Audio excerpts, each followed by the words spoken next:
नमस्कार, मैं हूं संजय शर्मा। आप देख रहे हैं 4 PM न्यूज नेटवर्क। दोस्तों, हाल फिलहाल संसद का बजट सत्र चल रहा है। 22 जुलाई से शुरू होकर 12 अगस्त तक ये बजट सत्र चलेगा। यहीं सावन और बरसात का महीना भी है। आरोप प्रत्यारोप की बिजलियां रोज संसद में कड़क रही हैं, कस के कड़क रही हैं। आम आदमी की कमर तोड़ने वाला बजट निर्मला सीतारमण लाई है। इसलिए विपक्ष की तरफ से सवालों का तूफान उठना बनता है। संसद में जनता के हितों के सवाल पूछे जाना जरूरी है, ताकि सरकार को जवाब देने के लिए मजबूर होना पड़े। तभी तो संसद और लोकतंत्र की अहमियत है।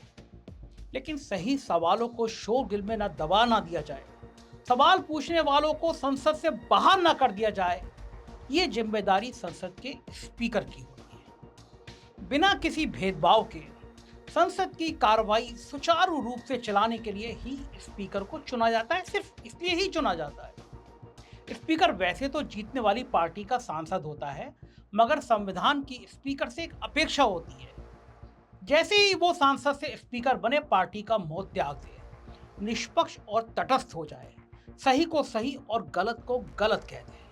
हुआ भी है ऐसा, इतिहास के पन्नों में ऐसा हुआ भी है। सोमनाथ चटर्जी लोकसभा के अध्यक्ष थे, उनकी पार्टी उनसे नाराज हो गई थी, लेकिन इतिहास उन्हें आज भी याद रखता है। याद रखिए दोस्तों, कुर्सी की अहमियत इस बात पर होती है कि उस पर बैठा कौन है।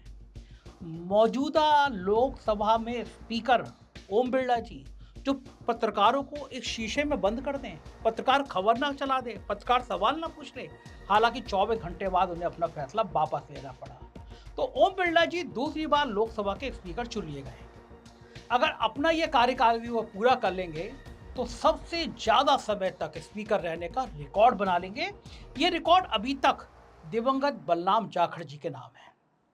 मगर दोबारा स्पीकर चुन लिया जाना इनकी कौन सी योग्यता का प्रमाण है? निष्पक्ष स्पीकर की भूमिका निभाने का, या फिर मोदी जी की साहेब की अपेक्षाओं पर खरा उतरने का? आइए आज स्पीकर ओम बिरला जी की कार्यशैली का सटीक रिपोर्ट कार्ड मैं आपको बनाता हूं। पूरा वीडियो सुनिएगा। आप मेरे एक एक तर्क से सहमत हो जाएं तो कमेंट जरूर करिएगा। हाल ही की ताजा घटना से शुरू करते हैं। ममता बनर्जी के फायर ब्रांड भतीजे अभिषेक बनर्जी तीसरी बार लोकसभा के सांसद बने। 7 लाख से ज्यादा वोट के अंतर से जीत कर आए हैं। हमारे प्रधानमंत्री जी की तरह नहीं है, जो 1.5 लाख वोटों से जीतने के उनको लाले पड़ गए, 3 राउंड में तो हार रहे थे। 7 लाख से ज्यादा वोटों से जीते हैं, तेज तर्रार है। बजट के ऊपर 1 घंटे का बहुत शानदार भाषण दिया, दिल थाम के लोगों ने सुना। इनके सटीक और तीखे सवालों से सरकार के सांसदों की कई बार तीखी मिर्ची लगी, जोर की मिर्ची लगी। शोरगुल करके इनको चुप कराने की कोशिश की गई, मगर इसमें कोई नई बात नहीं है। कमियों को छुपाने के लिए शोरगुल का सहारा लेना मोदी सरकार की पुरानी और प्रिय आदत है। सवाल यहाँ यह है कि क्या स्पीकर ने अपने कर्तव्य का पालन ठीक से किया? जब अभिषेक बनर्जी ने 2016 में मोदी जी की नोटबंदी की समीक्षा और आलोचना करनी चाहिए, तो देखिए ओम बिरला जी ने क्या कहा। माननीय सदस्य, माननीय सदस्य, आप वर्तमान बजट पे बोले 2016 के बाद तो 2019 सर ओम बिरला साफ तौर पर कह रहे हैं कि 2016 के बाद 2019 आया था।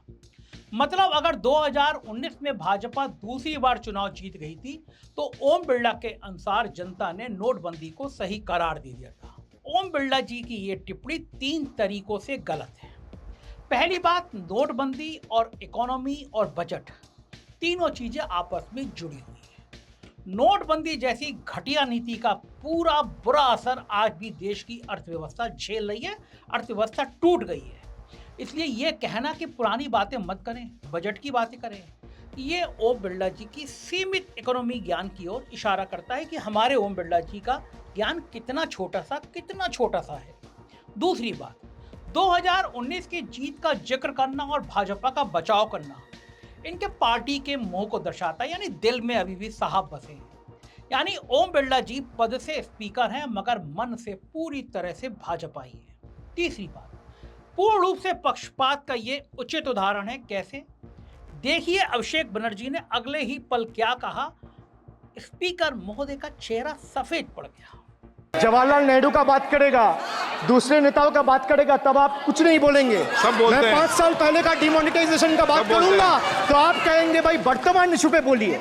बजट सर पे। ये बजट पे। पक्षपात नहीं चलेगा सर। बजट पे मैं बजट पे ही बोल रहा हूँ। बिरला जी बस किसानी हंसी हंस रहे हैं, देखा ना आपने। जवाहरलाल नेहरू हमारे देश के पहले और सबसे सफल प्रधानमंत्री रहे, मगर भाजपा और मोदी जी ने अपने फायदे के लिए पिछले 10 साल में उन पर कई बार झूठ का कीचड़ उछाला, इसी संसद में उछाला, मगर ओम बिरला ने उन्हें कभी रोका नहीं। ओम बिरला की हैसियत भी नजर नहीं आती कि मोदी जी को रोक सके। आंदोलन करने वाले किसानों और उनके साथियों को मोदी जी ने परजीवी बोला, मगर ओम बिरला ने उन्हें कभी नहीं टोका, क्योंकि मोदी जी के सामने आते ही ओम बिरला लगभग भूल जाते हैं कि वो स्पीकर है। वो भूल जाते हैं कि संसद में उनका पद प्रधानमंत्री से भी ऊपर है। संसद का सत्र शुरू होते ही राहुल गांधी ने बिरला की मोदी भक्ति पर सटीक कटाक्ष भी किया था। देखिए। When I shook your hand, you stood straight like this and shook my hand. And when Modi ji shook your hand, you bowed down and shook his hand. Rahul Gandhi छोड़ते नहीं है ओम बिरला को। राहुल गांधी कह रहे हैं कि बिरला जी ने उनसे हाथ मिलाया तो तनकर और मोदी जी से हाथ मिलाया तो झुककर, और ये झुकना बाद हाथ मिलाने तक रहता तो कोई बात नहीं थी, मगर ये झुकना आचरण में आ जाए तो फिर समस्या उत्पन्न हो जाती है। बिरला जी मोदी को टोक दें, यह बहुत बड़ी बात है, संभव ही नहीं है। सरकार के किसी भी सांसद को इनकी तरफ से खुली छूट है, जो कहना हो कहो। ऐसा लगता है कि साफ साफ छूट दे दी गई है। पिछले साल भाजपा के एक नाकारा सांसद रमेश बिदुड़ी ने एक मुस्लिम सांसद को आतंकवादी और कटुआ जैसी गालियां दी, लेकिन ओम बिरला ने कोई एक्शन नहीं लिया, केवल वार्निंग देकर छोड़ दिया, क्योंकि ओम बिरला का दिल बिदुड़ी जी को देखकर इलू इलू करने लगता है। वहीं दूसरी तरफ विपक्ष के सांसदों को सस्पेंड करने का तो जैसे रिकॉर्ड ही बना दिया। पिछले साल 1 या 2 नहीं, विपक्ष के पूरे 141 सांसदों को सस्पेंड कर दिया गया था। ये सांसद राज्यसभा और लोकसभा दोनों से आते थे। पिछले साल 13 दिसंबर को संसद पर 2001 में हुए हमले की बरसी थी। उसी दिन संसद में 2 लोग सुरक्षा कवच को तोड़कर अंदर घुस गए थे, कूद गए थे। विपक्ष इस बात पर संसद में डिबेट करना चाहता था, आखिरकार गृह मंत्री शाह के नीचे आने वाली पुलिस और अर्धसैनिक बल से ऐसी चूक कैसे हुई। लेकिन बजाय इसके कि अमित शाह या मोदी को इस पर अपनी सफाई देने के लिए कहा जाता, ओम बिरला ने इसके उलट लगभग पूरे विपक्ष को संसद से बाहर का रास्ता दिखा दिया। और ये कोई पहला मौका नहीं था। इस तरह से विपक्ष की आवाज दबाना भाजपा राज में पिछले 10 साल से लगातार हो रहा है। यूपीए ने 2004 से 2014 तक 10 साल राज किया। इन 10 सालों में लोकसभा से विपक्ष के 50 सांसद सस्पेंड हुए। वहीं दूसरी तरफ भाजपा के 2014 से 2024 के राज में ये संख्या 94 थी, यानी भाजपा राज में स्पीकर ने लगभग दुगनी बार ऐसा किया। ओम बिरला का भाजपा प्रेम सिर्फ संसद की कार्रवाई तक सीमित नहीं है। आप सोचिए, किसी सांसद के शपथ लेते वक्त भी स्पीकर को क्या आपत्ति हो सकती है। शपथ लेना बड़ा सीधा सा काम है, लेकिन यहां भी बिरला जी से रहा नहीं गया। कांग्रेस के सांसद शशि थरूर ने शपथ ली और आखिर में जय संविधान बोला। संविधान की जय बोलना बड़ी नॉर्मल बात है, मगर देखिए ओम बिरला ने फिर क्या किया। जय संविधान।